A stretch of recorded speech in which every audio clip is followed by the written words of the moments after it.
ടോമോഗക്വാൻ school പലതരത്തിലും വ്യത്യസ്തമാണ് അല്ലേ? നമുക്ക് ഇത്ര ദിവസവുമായി ടോട്ടോ ചായന്റെ സ്കൂൾ വിശേഷങ്ങൾ കേട്ടതിൽ നിന്ന് അത് മനസ്സിലായതാണ്. ഇന്നത്തെ അധ്യായത്തിന്റെ പേര് കൃഷി മാഷ്. അതെന്താ അത് നോക്കാം. ഇതാണ് നിങ്ങളുടെ ഇന്നത്തെ മാഷ്. ഇദ്ദേഹം കൃഷിയുടെ മാസ്റ്ററാണ്. നിങ്ങൾക്ക് കൃഷി ചെയ്യുന്നതൊക്കെ പഠിപ്പിച്ചു തരും. കൊബയാഷി മാസ്റ്റർ കുട്ടികൾക്ക് പുതിയ അധ്യാപകനെ പരിചയപ്പെടുത്തി. ടോട്ടോ ചാൻ പുത്തൻ മാഷ് ശ്രദ്ധാപൂർവം ഒന്ന് നോക്കി കണ്ടു. ഒരധ്യാപകന് ചേർന്ന മട്ടിലേ അല്ല അദ്ദേഹത്തിന്റെ വസ്ത്രധാരണം. ഒറ്റ നോട്ടത്തിൽ തന്നെ അത് വ്യക്തമാണ്.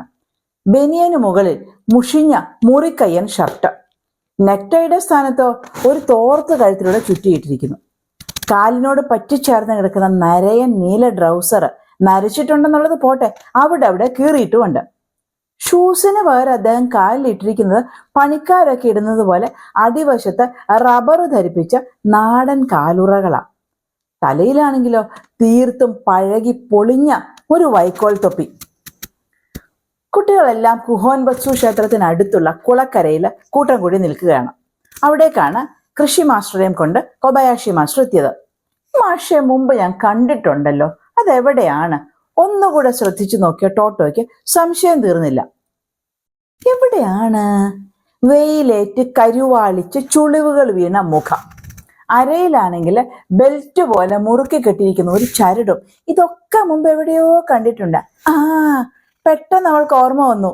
നീർച്ചാലിനടുത്തുള്ള പാടത്തിൽ കൃഷി ചെയ്യണ ആളല്ലേ? അവൾ ഉത്സാഹത്തോടെ ചോദിച്ചു. ഉവ്വ്. മുഖം ചുളിച്ച് പല്ല് പുറത്ത് കാട്ടി ചിരിച്ചുകൊണ്ട് ആ അധ്യാപകൻ പറഞ്ഞു.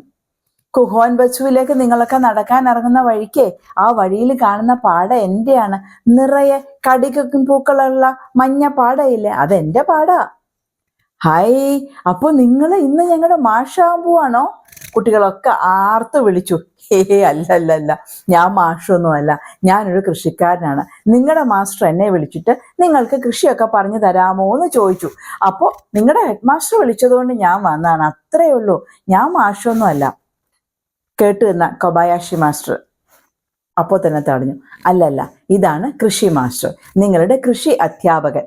വയലില് കൃഷി ഇറക്കുന്നത് എങ്ങനെ എന്ന് നിങ്ങളെ പഠിപ്പിക്കാമോ എന്ന് ഞാൻ ചോദിച്ചു. അദ്ദേഹം അനുകമ്പാപൂർവം സമ്മതിച്ച് നമുക്ക് വേണ്ടിയിട്ട് ഇന്ന് വന്നിരിക്കുകയാണ്. അതായത് റൊട്ടി ഉണ്ടാക്കുന്നത് എങ്ങനെയെന്ന് റൊട്ടിക്കടക്കാരൻ നമുക്ക് പറഞ്ഞു തരുന്നത് പോലെ. വലിയ ഭാഗ്യമാണ് ഇദ്ദേഹത്തെ നമുക്ക് കിട്ടിയത്, മാസ്റ്റർ അധ്യാപകനോട് പറഞ്ഞു. എന്നാ നമുക്ക് തുടങ്ങാല്ലേ? കുട്ടികളെ ഒന്ന് പഠിപ്പിച്ചു കൊടുക്കൂ എങ്ങനെ കൃഷി ചെയ്യുക എന്ന്. ഒരു സാധാരണ എലമെന്ററി സ്കൂളിലാണെങ്കിൽ ആരായാലും ഏത് വിഷയമാണെങ്കിലും കുട്ടികളെ പഠിപ്പിക്കാൻ ഒരു പ്രത്യേക യോഗ്യതകളൊക്കെ വേണം. പക്ഷെ കൊബയാഷി മാസ്റ്റർ ഇത്തരം കാര്യങ്ങളൊന്നും ആലോചിച്ച് തല പുണ്ണാക്കാറില്ല.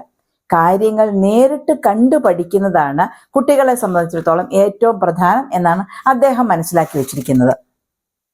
അതിന് ഏറ്റവും ഉചിതം പഠിത്തത്തിന്റെ യോഗ്യതകളല്ല, ആ കാര്യം ജീവിതത്തിൽ പ്രായോഗികമാക്കുന്ന ആൾ തന്നെയാണ് എന്ന് അദ്ദേഹത്തിന് അറിയാമായിരുന്നു. അപ്പോ തുടങ്ങാം അല്ലേ? കൃഷി പഠിക്കാം നമുക്ക്. കൃഷി പഠിപ്പിക്കുന്ന മാഷ് കുട്ടികളോട് ചോദിച്ചു. പാടം പണിക്കായി അവർ ഒത്തുകൂടിയ കുഹോൻ ബത്സു കുളക്കരയിൽ ആ പ്രദേശത്തിന് സവിശേഷമായൊരു കുളിർമയുണ്ടായിരുന്നു. തടാകത്തിന്റെ മുകളിൽ തലപ്പുകൾ തണൽ വീശി നിൽക്കുന്ന പ്രശാന്തമായ ഒരിടം. കൈക്കോട്ട്, തൂമ്പ, മൺകോരി തുടങ്ങി കുട്ടികൾക്ക് ആവശ്യമുള്ള പണി ആയുധങ്ങളൊക്കെ സൂക്ഷിക്കാനായി അവിടെ ഒരു പഴയ ട്രെയിൻ ബോഗി മാഷ് നേരത്തെ തന്നെ സ്ഥാപിച്ചിരുന്നു. കൃഷിക്കായി കുട്ടികൾ കൃഷി ചെയ്യാനായി തീരുമാനിച്ച് തിരഞ്ഞെടുത്ത ഭൂമിയുടെ ഒത്ത ഭാഗത്ത് ആ ട്രെയിൻ അങ്ങനെ നിശ്ചലം നിന്നു. കൃഷി മാഷിന്റെ നിർദ്ദേശപ്രകാരം കുട്ടികൾ തീവണ്ടി മുറിക്കുള്ളിൽ കടന്ന് കൃഷി മാസ്റ്റർ ആവശ്യപ്പെട്ടതുപോലുള്ള ഓരോരോ ഉപകരണങ്ങൾ പുറത്തെടുത്തു. ആദ്യത്തെ ജോലി കള പറിക്കലാണ്. കൃഷി മാസ്റ്റർ പറഞ്ഞു. അദ്ദേഹം അവർക്കൊപ്പം ജോലി ആരംഭിച്ചു. കളകളെ സംബന്ധിച്ച എല്ലാ കാര്യങ്ങളും ഇത് ചെയ്യുന്നതിനിടയ്ക്ക് തന്നെ മാഷ് കുട്ടികൾക്കായി പറഞ്ഞു കൊടുത്തു. അവയുടെ കരുത്തിനെ പറ്റി, ചില കളകൾ വിളകളെക്കാൾ മുകളിൽ തഴച്ചു വളരുന്നതിനെ കുറിച്ച്, സൂര്യനിൽ നിന്ന് വിളകളെ എങ്ങനെയാണ് കളകൾ മറച്ചു പിടിക്കുക, തടഞ്ഞു നിർത്തുക എന്നതിനെ പറ്റി, എങ്ങനെയാണ് അപകടകരമായ കീടങ്ങൾക്ക് ഒന്നാന്തരം ഒളിത്താവളങ്ങായി ഈ കളകൾ മാറുന്നത്, അങ്ങനെ മണ്ണിലെ പോഷക മൂല്യങ്ങൾ ഈ കളകൾ തിന്നു തീർക്കുന്നതിനെ കുറിച്ചും വിളകൾക്ക് ഉപദ്രവകാരികളായി തീരുന്നതിനെ കുറിച്ചുമൊക്കെ വളരെ രസകരമായ രീതിയിൽ കുഞ്ഞു മനസ്സുകളിലേക്ക് പെട്ടെന്ന് തന്നെ കയറുന്ന രീതിയിൽ ആ കൃഷി മാസ്റ്റർ വിശദീകരിച്ചു. അവർ ഓരോന്നോരോന്നായി അദ്ദേഹത്തിൽ നിന്ന് കേട്ടു പഠിച്ചു. സംസാരിക്കുന്നതിനിടയിൽ ഒരിക്കൽ പോലും അദ്ദേഹം കള പറിച്ചിൽ നിർത്തിയില്ല. അതുകൊണ്ട് തന്നെ കുട്ടികളും ആ ഒപ്പം തന്നെ ജോലി തുടർന്ന് നിലം കിളച്ചു മറിക്കേണ്ടുന്ന രീതി എങ്ങനെയാണെന്ന് അദ്ദേഹം അവർക്ക് കാട്ടിക്കൊടുത്തു. ഉഴവുചാലുകൾ കീറുന്ന രീതി, രാസവളം തളിക്കേണ്ട രീതി, എപ്പോഴൊക്കെയാണ് വെള്ളം വേണ്ടത് തുടങ്ങി എല്ലാം ക്രമത്തിൽ വിശദീകരിക്കുകയും കാണിച്ചു കൊടുക്കുകയും ചെയ്തു. ഇതിനിടയ്ക്ക് മുതിർന്ന കുട്ടിയായ തായ്ച്ചാൻ നിൽക്കുന്നതിൻ്റെ അടുത്ത് നിന്ന് ഒരു കുഞ്ഞു പാമ്പ് മണ്ണിൽ നിന്ന് തല പുറത്തേക്കിട്ടു. പെട്ടെന്ന് കുട്ടികൾ പേടിച്ചുവെങ്കിലും അവൻ ഉപദ്രവകാരിയല്ല, വിഷമുള്ള പാമ്പുകൾ ഈ പ്രദേശത്തൊന്നുമില്ല എന്ന കാര്യം അദ്ദേഹം പറഞ്ഞു കൊടുത്തു. നമ്മൾ അങ്ങോട്ട് ഉപദ്രവിക്കാനല്ലാതെ പാമ്പുകൾ ഇങ്ങോട്ടൊന്നും ചെയ്യില്ല എന്ന വിലയേറിയ ജീവിതപാഠവും കുട്ടികൾക്ക് അന്ന് മനസ്സിലായി. പാടത്തെ കൃഷി ഇറക്കാൻ പഠിപ്പിക്കുന്നതിനിടയിൽ രസകരമായ മറ്റു പലതും അദ്ദേഹം കുട്ടികൾക്ക് വിശദീകരിച്ചു കൊടുക്കുന്നുണ്ടായിരുന്നു. കീടങ്ങളെക്കുറിച്ച്, പക്ഷികളെയും പൂമ്പാറ്റകളെയും കുറിച്ച്, കാലാവസ്ഥാ ഭേദങ്ങളെക്കുറിച്ച്, ഓരോ സമയത്ത് എന്തെല്ലാമാണ് കൃഷി ചെയ്യേണ്ടതിനെ കുറിച്ച്, അങ്ങനെ എല്ലാം സ്വന്തം അനുഭവങ്ങളിൽ നിന്ന് ആ പ്രായമേറിയ കൃഷിക്കാരൻ കണ്ടെത്തിയതൊക്കെയും കുട്ടികൾക്കായി പകർന്നു കൊടുത്തു. കാതൽ പോലെയുള്ള തഴമ്പിച്ച ആ കൈകൾ അത്രയും വർഷത്തെ അദ്ദേഹത്തിന്റെ അനുഭവത്തിന്റെ സാക്ഷ്യപത്രങ്ങളായി തിളങ്ങി നിന്നു. കൃഷിക്കാരൻ മാഷിന്റെ സഹായത്തോടെ ഞാറുനടിയിൽ പൂർത്തിയാക്കിയ നിമിഷങ്ങളിൽ കുട്ടികൾ വിയർത്തൊലിക്കുന്നുണ്ടായിരുന്നു. 1-2 ഉഴവ് ചാലുകൾ ലേശം വളഞ്ഞു പൊളഞ്ഞൊക്കെ പോയി എന്നുള്ള ഒരു കുറവൊഴിച്ചാൽ ഏത് രീതിയിലും കുറ്റമറ്റതായിരുന്നു കുട്ടികളുടെ വിരൽപ്പാടുകൾ വീണ ആ പുത്തൻ പാടം. അന്നു മുതൽ ആ കർഷകനെ ടോമോ വിദ്യാർത്ഥികൾ തങ്ങളുടെ ഹൃദയത്തിന്റെ ഔന്നത്യങ്ങളിൽ പ്രതിഷ്ഠിച്ചു. അദ്ദേഹത്തെ കാണുമ്പോഴല്ല, എത്ര ദൂരെ വെച്ചാണെങ്കിൽ പോലും കുട്ടികൾ വിളിച്ചു പോവും, അതാ നമ്മുടെ കൃഷി മാസ്റ്ററേ.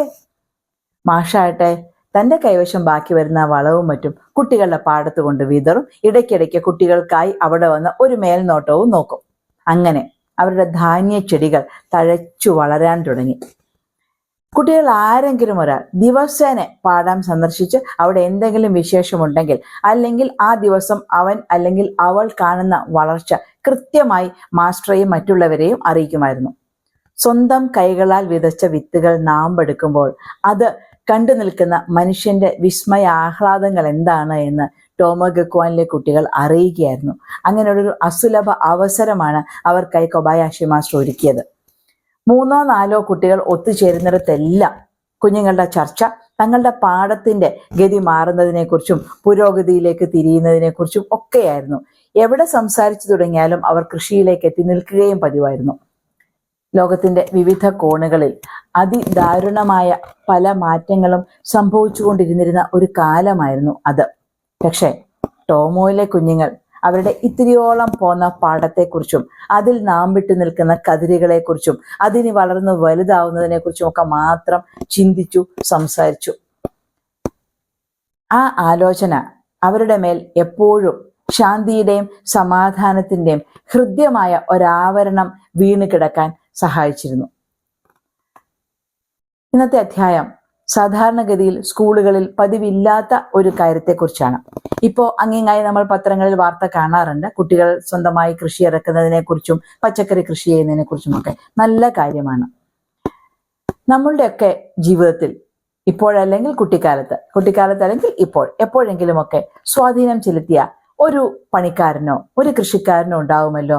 ഒന്നുകിൽ ബാല്യത്തിൽ വീട്ടിലുണ്ടായിരുന്ന ആള്, അല്ലെങ്കിൽ ഇപ്പോൾ നമുക്കൊപ്പം നമ്മുടെ കയ്യാളായി നമ്മുടെ സഹായിയായി നിൽക്കുന്ന ആള്. അദ്ദേഹത്തെ ഒരു ബഹുമാനിക്കൽ എന്നതുപോലെ ആ പേര് ഒന്ന് കമന്റിൽ കുറിച്ചാൽ നന്നായിരിക്കും. നമുക്ക് അടുത്ത വീഡിയോയുമായി